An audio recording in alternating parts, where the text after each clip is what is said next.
Ladies and gentlemen, good day and welcome to Aavas Financiers Limited Q2 FY22 earnings conference call. This conference call may contain forward-looking statements about the company, which are based on the beliefs, opinions, and expectations of the company as on date of this call. These statements are not the guarantees of future performance and involve risks and uncertainties that are difficult to predict. As a reminder, all participant lines will be in the listen-only mode, and there will be an opportunity for you to ask questions after the presentation concludes. Should you need assistance during the conference call, please signal an operator by pressing star then 0 on your touchtone phone. Please note that this conference is being recorded. I now hand the conference over to Mr. Sushil Agarwal, MD and CEO. Thank you, and over to you, sir. Thank you. Thank you for participating on the earnings call to discuss the performance of our company for Q4 and FY22. With me, I have Mr. Ghanshyam Rawat, CFO, Himanshu Agarwal, Investor Relations team, and other senior member of the management team, and SGA, our IR advisor. The results and the presentations are available on the stock exchanges as well as our company website, and I hope everyone has had a chance to look at it.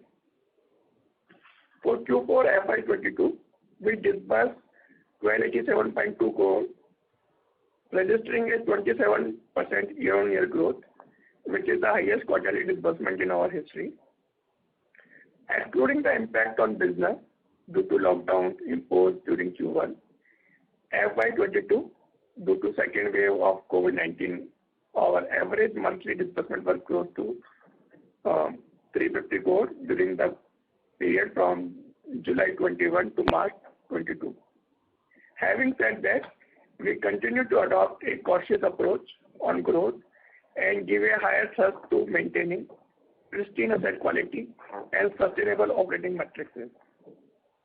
During the year, the average portfolio yield reduced by 51 basis points from 13.16% as of March 21 to 12.65% as of March 2022. The average borrowing cost also reduced by 52 basis points from 7.4% as of March 21 to 6.88% as of March 22. As a result, the spread as of March 22 was maintained at 5.75%, roughly same level as that of March 2021. Further, with our robust collection efforts, we have improved 1+ DPD from 6.45% in December 2021 to 4.47% in March 2022. Similarly, our exposure to 90+ DPD assets have came down from 0.83% in December 2021 to 0.68% in March 2022. But we have also categorized 0.31% of up to 90 DPD assets as GNPA following RBI's notification dated 12th November 2021 to harmonize IRACP norms across all lending institutions. As a result, total gross stage 3 stood at 0.99% in March 2022. We will continue our strategy of controlling the early delinquencies and strive to maintain 1+ DPD below 5%. I would now hand over the line to Ghanshyamji, CFO, to discuss various business parameters in detail.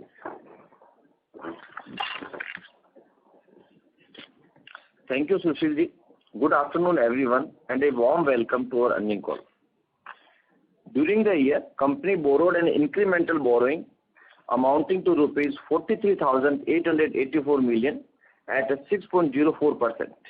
As of March 22, our average cost of borrowing stood at 6.88% on an outstanding amount of rupees 1,02,607 million. Our long-term credit rating continued to maintain at AA- with a positive outlook from both rating agencies, ICRA and CARE. Despite the highest short-term rating of A1+, we continue to maintain zero exposure to commercial paper as a prudent borrowing practice. IGAAP to Ind AS reconciliation has been explained in detail for profit after tax and as well net worth on slide number 32 and 34 of our presentation. Key parameters. As on 31st March 2022, total number of live accounts stood at 1,50,837, year-on-year growth 20%. Total number of branches was 314. 34 new branches added in last 12 months. Employee count is 5,222, 20% growth year-on-year. Assets under management grew by 20% year-on-year to rupees 1,13,502 million as on 31st March 2022. Product-wise breakup: home loan 72.1%, other mortgage loans 27.9%. Occupation-wise breakup: salaried 40%, self-employed 60%. During the year, disbursement has increased by 27% year-on-year. Disbursement increased by 27% year-on-year to rupees 12,872 million for the Q4 and FY22, and by 36% year-on-year to rupees 36,022 million for the FY22 for full year. As on 31st March 2022, average borrowing cost at 6.88% against the average portfolio yield of 12.65%, resulting in a spread of 5.77%. Borrowing side: access to diversified and cost-effective long-term financing, very strong relationship with the development financial institutions.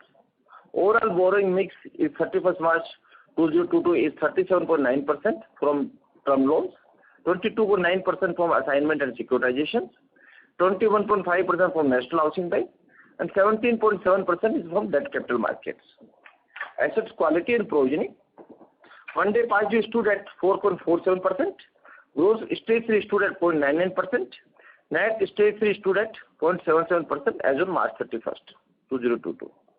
Gross stage 3 of 0.99% include 0.31% up to 90 days DPD, assets which has been categorized as GNPA following RBI notification dated 12th November 2021. During the financial year, resolution plan was implemented for certain borrowers' account as per the RBI Resolution Framework 20 dated 5th May 2021. Some of such accounts with an outstanding amount of rupees 1,361 million as on 31st March 2022 have been classified in stage 2 and provided for as per the regulatory guideline. Total ECL provision include that of COVID-19 impact also, as well as Resolution Framework 20 stood at 643.2 million as on 31st March 2022.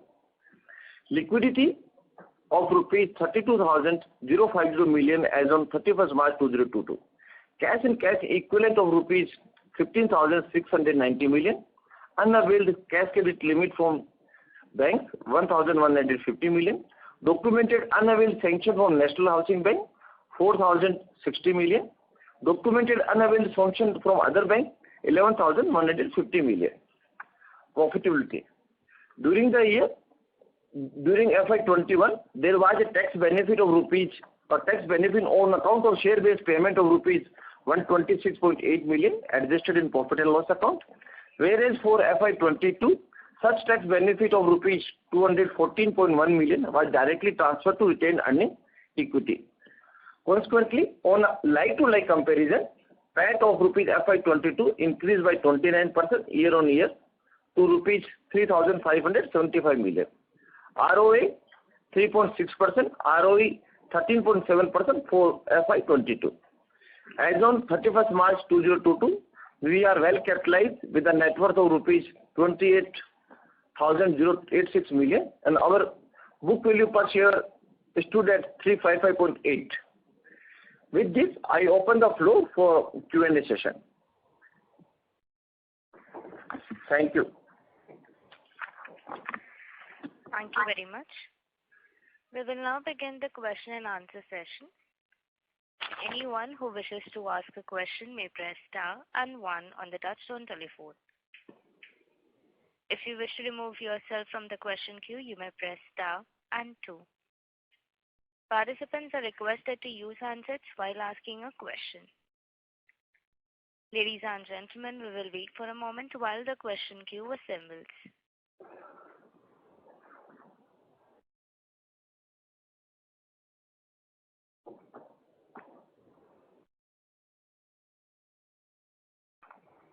The first question is from the line of Abhijit Tibrewal from Motilal Oswal. Please go ahead.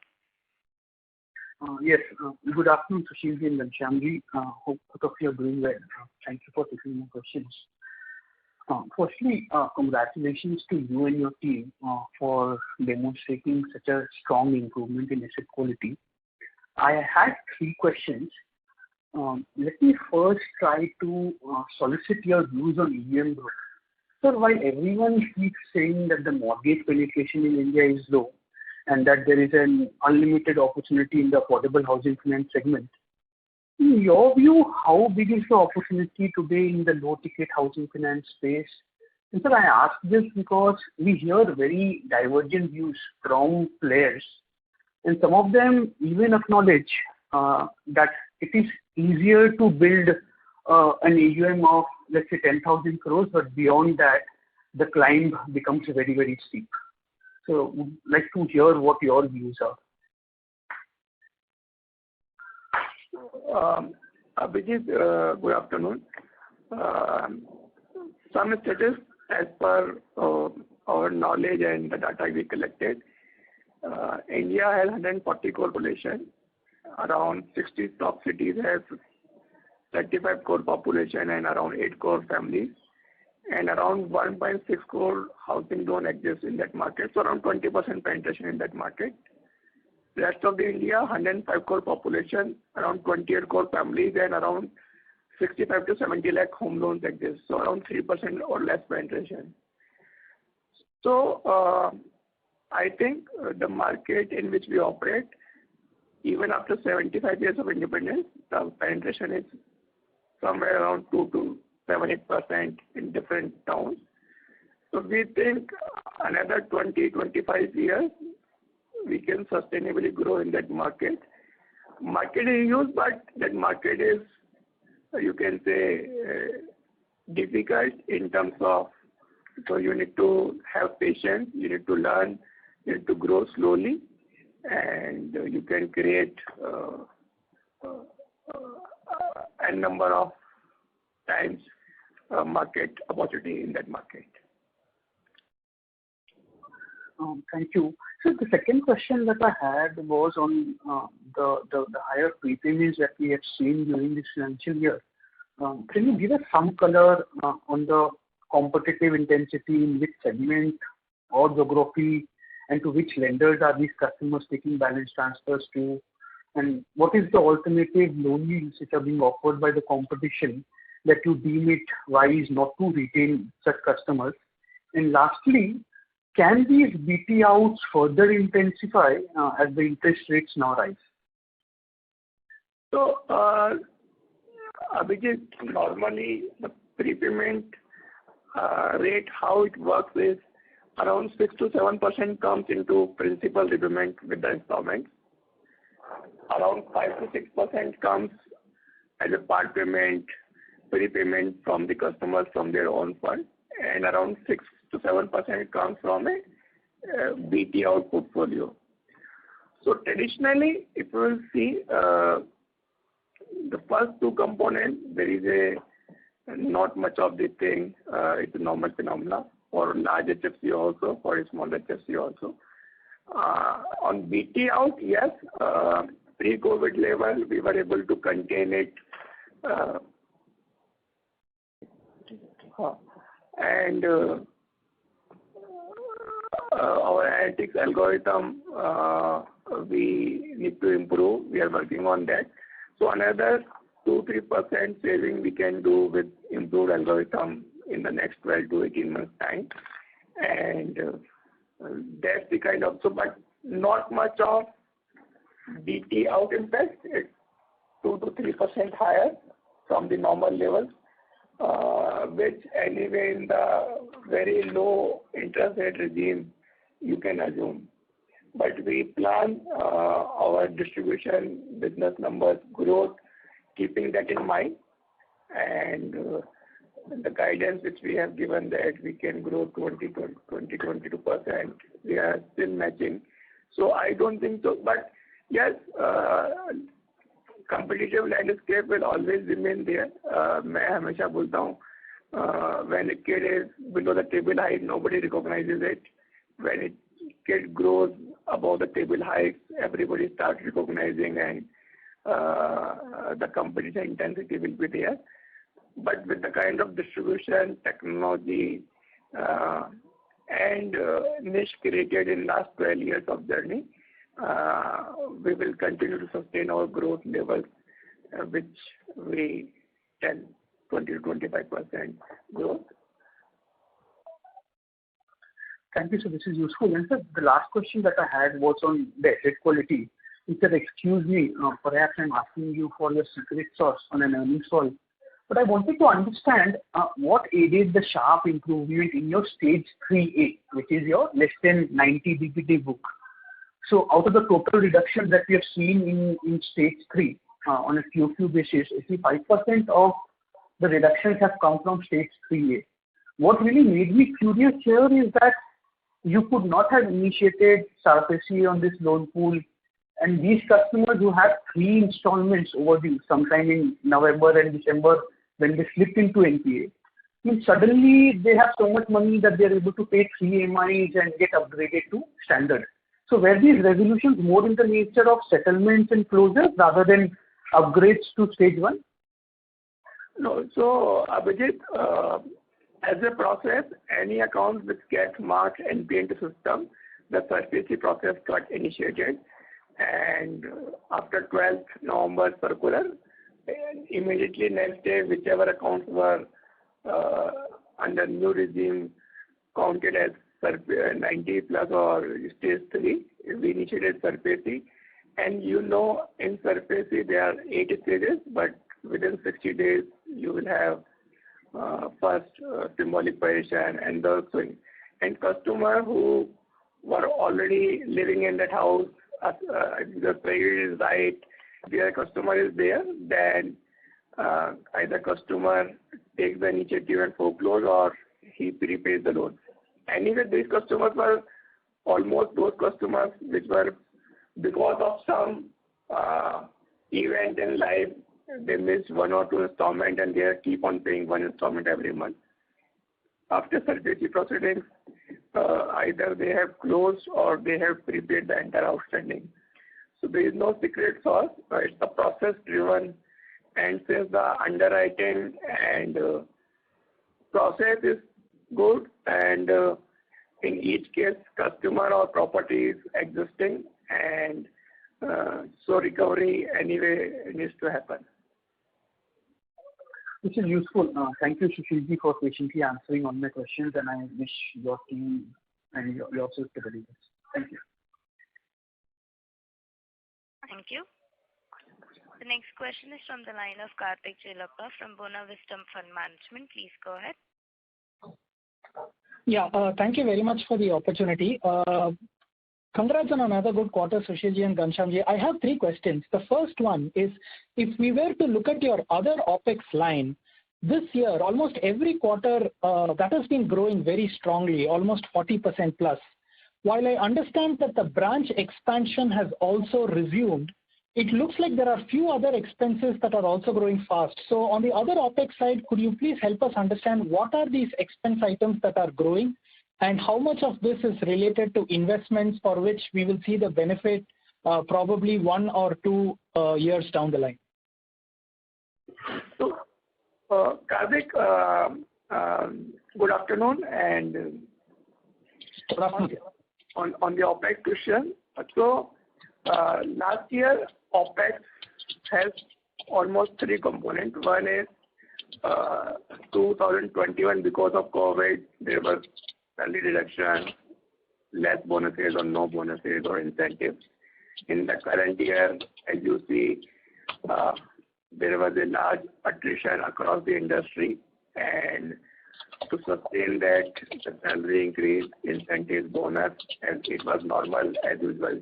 So when you compare from 2021, when because of COVID, no increments, no bonus, salary reduction, so this percentage looks high. Second, as you know, we are continuously investing in distribution. So every year, 30-35 branches, that is also there.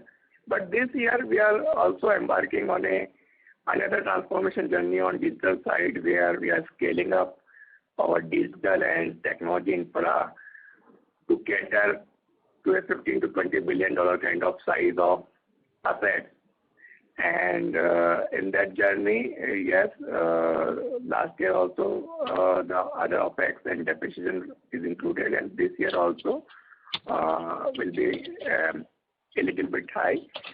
We hopefully complete all this transformation journey in next 12 to 15 months, so which will help us becoming scalable infra to the size which I have told you. At the same time, it will help us in transforming the customer journey and the employee journey and experience, and also significant impact on reducing the tax, operating cost, operating leverage. So these two or three components are there, because of which this year's numbers looks like this. But we continue doing investment. The hike is because I told you, 2021 there was no investments in technology, no investments in manpower more, and reductions in salary incentives and bonus. So when you compare from a low base to the normal base, it looks like that high. Got it. Okay. My second question, Sushilji, is if I were to just look at your AUM growth of 20%, and if I were to dissect it further, the AUM per branch has actually been growing at high single digit, at least for the last 3 or 4 quarters. Now, given that some of your new branches in new geographies probably will grow faster on a lower base, this would mean that in some of your existing geographies, let's say if it is Rajasthan or Maharashtra or so, the AUM per branch growth is probably even like mid-single digit CAGR. Why do you think this is the case? So, Karthik, I think we need to see a cut of the numbers that way, but the philosophy with which we work, I've told you also that all the investors, when we open a branch, we take a 15-year view. So like some branches in 4 lakh, 3 lakh, or say 4 lakh population town. So divide by 5, so around 80,000 families. In next 15 years, we need to fund 5% of the customers, so around 4,000 customers divided by 180, so almost 30-40 Ks per month. So we go that way, and then AUM growth journey will be in tandem. We don't say that this year we'll do 3, next year we'll do 4, next year we'll do 5, next year we'll do 6. Some efficiencies will always be lagged, but all of our branches, almost 90% of our branches are ROE positive in first 12 months. And, we open in second half. So if we remove that part, and because of COVID also, last year also the branches, we opened the branches, the growth is little bit low. We expect them to do normal business functioning from this year, and in fact last month the normal business numbers were there. So I think it will not be like 20% year-on-year growth from all the branches. It will always be, some branch will be at 100% efficiency level, some 80%, some 65% level, and normally 3-year lag is there to achieve the 100% efficiency. Got it. Very clear. My last question, Sushilji, is currently, what is the difference in the yield between our fixed versus floating rate product? And are we seeing any shift from customers towards more fixed rate loans, given that interest rates are starting to trend up? I think normally we give all the options to customer while they apply. between fixed and floating, there are a difference of 275 basis points as a yield in the portfolio. And we normally try to match our lending with the borrowing kind of pattern. The money which we can raise or we raise on fixed rate, we try to earn on that fixed rate lending, and money which we have borrowed on a floating rate basis, we try to tell. And I think balance sheet is perfectly matched on fixed and floating rate of interest wise, but it's the customer's choice, and we are not seeing any significant difference. If you will see quarter-on-quarter basis, it's hardly 1% difference. Got it. Okay, that's all from my side. Wish you and the team all the very best for FY23, Sushilji and Ghanshyamji. Thank you very much. Thank you. Thank you. The next question is from the line of Mayank from InCred. Please go ahead. Hi. Am I audible? Yeah. Hi, sir. So basically my question is on the increasing prices of construction material and other inflation. What kind of challenges are you seeing on housing demand or on the under construction property of our customers, and what kind of change in cash flows are we seeing on the household due to inflation? Nikhil? Mayank, on the construction cost side, so I will give you one data point. So even 10 to 15 years back, the construction cost for a normal home used to be around 1,000 to 1,100 rupees per square feet. But during that time, construction material cost was 35-40% and labor cost used to come 60%. Now, over a period of time, that material cost has increased from 35, 40 to 60%, but there is a significant cost in labor, reduction in labor cost because of machinery, new method development. So if you will see, basic structural rate on which government used to give the tender for constructing the home was around 1,000-1,100 rupees, and even in March, government has issued the tender on 995 rupees cost. So basically, it's a difference, so not much of a difference, but yes, maybe 5 to 10% further beyond that. But over a period of time, customer affordability has also increased, even if you take inflation rate, growth in income. During last 2 years, because of COVID, some of the cash flow of the MSME was hampered, but I think last 9 months, the recovery is better and faster. And I am seeing, at least in our portfolio, when we discuss with all the customers, and even we process some more than 40,000 customers in last quarter, now cash flow levels are almost matching the pre-COVID level at the ground level, the kind of profile which we fund to a customer. What is the employee base for us as on 31st March 2020? 5,222. Yeah, thanks. That's all from me.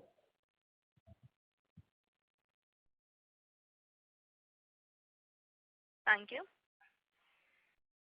The next question is from the line of Kunal Shah from ICICI Securities. Please go ahead. Yeah, congratulations for a good set of numbers. So firstly, the question is with respect to the OPEX again. So when we look at it, maybe you highlighted that maybe on a long-term average, we would want to be somewhere around 200 to 50 odd bips, and we are still at 3.9 odd %. So how should we see the overall trajectory? Maybe the investments still are going to continue, and even for 20-25% kind of run rate on the AUM, should we really see the higher OPEX trajectory, or maybe the base effect goes away and it should normalize and there should be some operating leverage that will play in now? So, Kunal, good afternoon. During pre-COVID, if you see, if pre-COVID last 3 years, we were able to reduce our OpEx by 30 basis points year-on-year basis. Due to COVID in last 2 years, that operating leverage was not able to visible. One is because of 4.5 months in last 2 years went into COVID and there is fixed cost option which is already there. But with the use of normal business trajectory, we'll see last 9 months number after COVID, significant recovery has impacted, and you'll see network has grown 17% from year-to-year basis. So that is there. But as a Aavas, we continue to grow even in COVID phase 1, phase 2, both year we opened 30 to 35 branches. And as I told you, now we are embarking on another digital transformation journey for the sites which I've told you. So that will be there. But yes, with that also, if this year will be, we hope so, no, there will be no COVID impact, but that will be there. Yes, 30-35 point cost efficiency we can expect. 30-35 basis points of cost efficiency. This fiscal itself? Yeah. Okay. And this digital, any estimate in terms of the cost? Because on the overall base, that might not add significantly. So any cost in mind, maybe in terms of this entire digital journey? So it will be, somewhere spread in 3 to 4 years time. But yes, so if say normal technology OpEx or depreciation or put together maybe 24 rupees a year, this will at least double for next 3-4 years. Okay. Okay. And secondly, in terms of the overall rising interest rate environment, so on the borrowing side, when we look at it, maybe you have any which is highlighted how much is the fixed and how much is the floating on asset as well as on the liability. But as and when our fixed, maybe as and when our borrowing cost goes up, what would be our endeavor? Would we tend to pass it on that be? And across the board, given that home loans for many of the players are EBR linked, the repricing on asset side is also going to be early. So what would be our stance? And maybe we would tend to pass it on the benefit to the customers or still retain the spreads? So, Kunal, we discussed these matters in ALCO committee and at the board level. And there is a proper governance framework where we assess our prime lending rates. It's a combination of cost of borrowing, OpEx, risk-based pricing, etc. And accordingly, ALCO and board advises for this rate. As you know, we have perfectly matched balance sheet both on fixed and floating side. So if in quarter, if we see impact that our floating rate of interest has increased, we will pass it on to customer base as per ALCO and board guidance. Even in fixed side, though we have fixed rate of borrowing for longer period, but our fixed rate of lending is 3-year reset allows. So there also that kind of risk is not there on the balance sheet. But we will assess the situation based on the impact, real impact on our borrowing costs. Since we have huge liquidity at this point of time, as mentioned in the sheet, around 3,200 crore, out of which 1,800 crore are fixed deposits. So immediately, I think there will be no pressure, but we will assess situation every month, and with ALCOs and board guidance, we will take the decision. Sure. And with respect to the vintage of branches, so in fact, when we look at it, say in FY18, FY19, the number of branches that would have got added, now maybe we would have not seen that kind of a productivity scale up during COVID, but generally in 3-4 years of the vintage, we see the significant scale up. So still, maybe if I have to look at it in terms of the vintage, in fact, over next 2 years, the productivity improvement can itself bring about a significant growth. Okay, looking at the additions which have been there 2 years prior to, or maybe a couple of years prior to COVID. So then maybe what is still leading to this 20-25% growth, or maybe overall we should see the productivity not getting back to those levels immediately at the branch level? So Kunal, there are 2 points. If you will see, disbursement is growing 36% year on year. Even last year, 33%. So branches disbursement pattern is on right thing. Second, we have 5 categories of branches, A, B, C, D, E. And every branch is categorized on different potentials. So when we open the branches, it's not always A category branches with the potential of 5 crore rupees or more per month business. There are more C and D category branches with 1.5 or 75 lakh rupees per month kind of businesses. Because those branches we get a good yield, lower ticket size cases, and mostly new to customer, which is our kind forte and prime segment of the customers. So as per new branch productivity, I think they are performing as per the defined structure for them, because disbursement growth is intact. Yes, AUM growth is outcome of different things after payout, BT out, and once you scale up on that thing, say now around 11,500 crore rupees and prior to this 9,500 crore rupees. So all these are factors which determines the AUM growth. But anyway, we always project that we will grow 20-20%, and we are performing on that level. Last year, 2% additional prepayment and 2% AUM growth because of 1.5 months of COVID. Otherwise, we were able to perform 20-25% kind of growth. If situation remains normal this year, I think we will be able to deliver that kind of growth. Sure.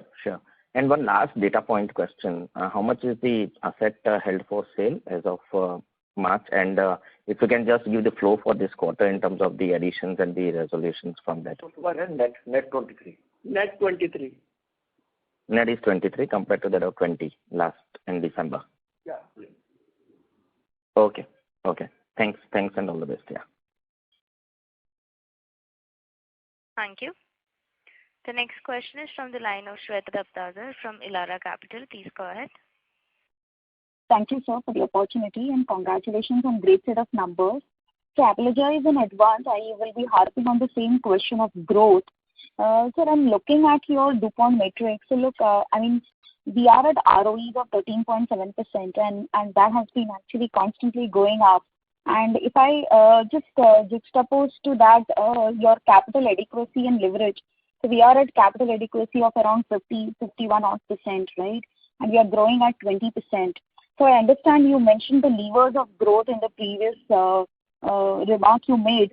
But keeping these 3-4 metrics in mind, don't you think, Aavas has still huge potential to grow further and even beyond, like as to what you've been guiding, as on today? Good afternoon, Shweta. On ROE side, the number is 13.74, but it will see, including the tax benefit, opening capital versus closing capital, there is a growth of 17%. In fact, Q4 ROE is around 17%.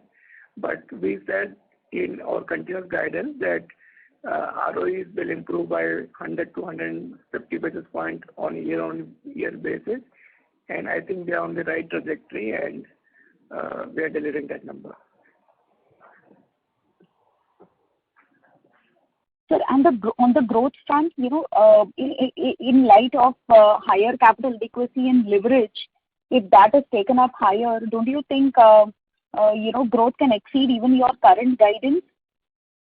So, Shweta, we as a management are comfortable delivering 20 to 20% growth year-on-year basis sustainability. Even if you see, despite COVID year in 2021, Also, we were able to deliver 22% year-on-year growth, where some of the peers were not able to deliver that. Yes, capital, when you see adequacy-wise, it looks higher, but we work in an ecosystem where lenders are there, rating agencies are there, and RBI norms are there, and everybody sees capital in a different tangent. So when you see from RBI perspective, they see capital adequacy, but when you see from rating agency perspective, it is AUM divided by capital. So already 11,500 divided by around 2,500, around 5.5, 6 times leverage. When we go to lenders, they see it from debt to equity perspective. So when we were A-rated, we were almost around 5 times guidance, and AA rated around 5.5, 6 times guidance on leveraging term. So we are following that, and increasing the leverage and growth is a continuous journey. We started from BBB minus to AA minus, and as we improve ratings in our journey, you can see more better capital efficiency in terms of all these three parameters. Yes, sir. That's well put, sir. So my second question and last question, perhaps. So you mentioned about BT out cases, although they are on the lower side of 6-7%. But just because I am trying to understand the market and the areas of operation, so who are you losing out to these these BT out cases? Where are they going to? Who are they going to?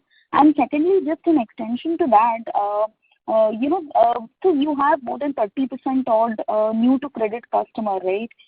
So because you are present in that niche and unique customer profile, so there might be higher possibility today in the age of digital era. You might be having higher refinancing that might happen going forward, because you would create history, the track record, and given your high demonstration of asset quality, there would be many who would want to sort of take over your portfolio. So just your thoughts on both of these points. Thank you. So Shweta, as a Aavas, we recognize that risk, that in our business model, that risk will always exist, that when we acquire a new to credit customer and when they demonstrate a better customer credit performance, they are prone to BT out. But as an organization, over a period of last 11 years, we have developed our algorithm understandings analytics model, where we can work around these parameters and still able to retain customers or use this based pricing as per model approved by ALCO and board.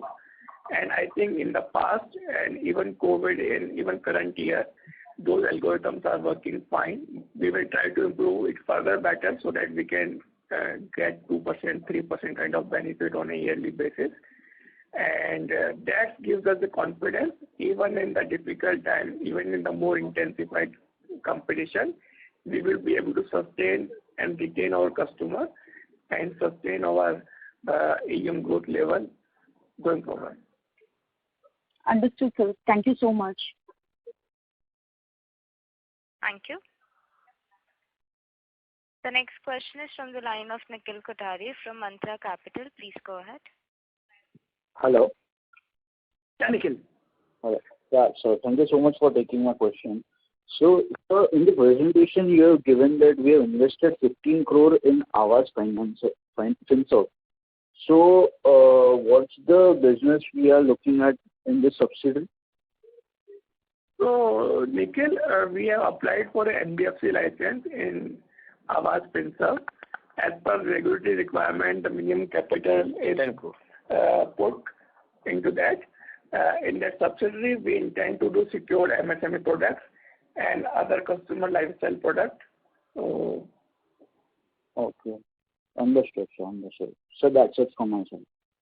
And all the best. Thank you.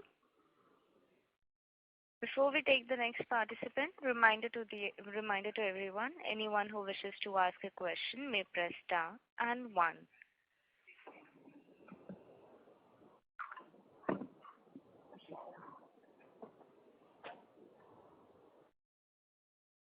next question is from the line of Siddharth, an individual investor. Please go ahead.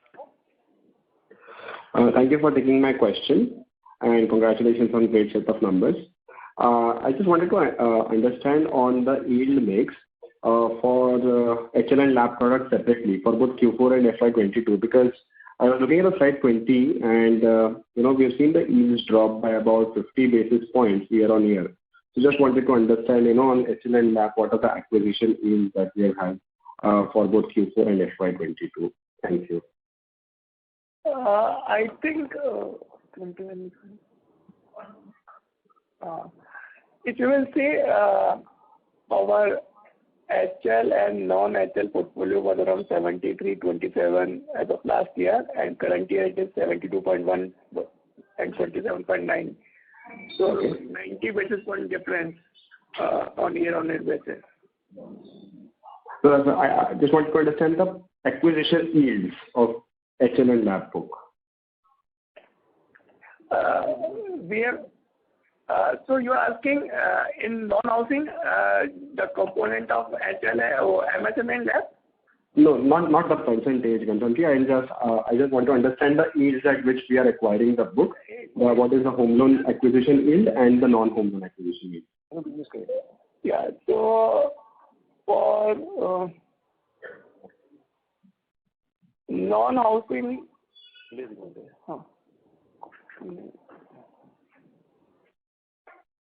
yeah.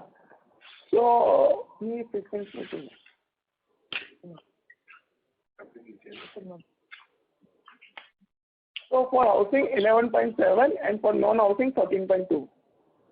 Okay, and this is for Q4 or for the full year 22? Full year. Full year 22. Okay, thank you. And just one more question on back of question from Nikhil. So we are setting up the affluent segment. So is there a shift in strategy from affordable to mid, or this is going to be a small portion of the entire portfolio? So Nikhil, this vertical is there from last 4 years. Okay.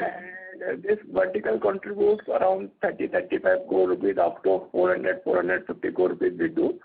And this proportion is same almost last 4 years.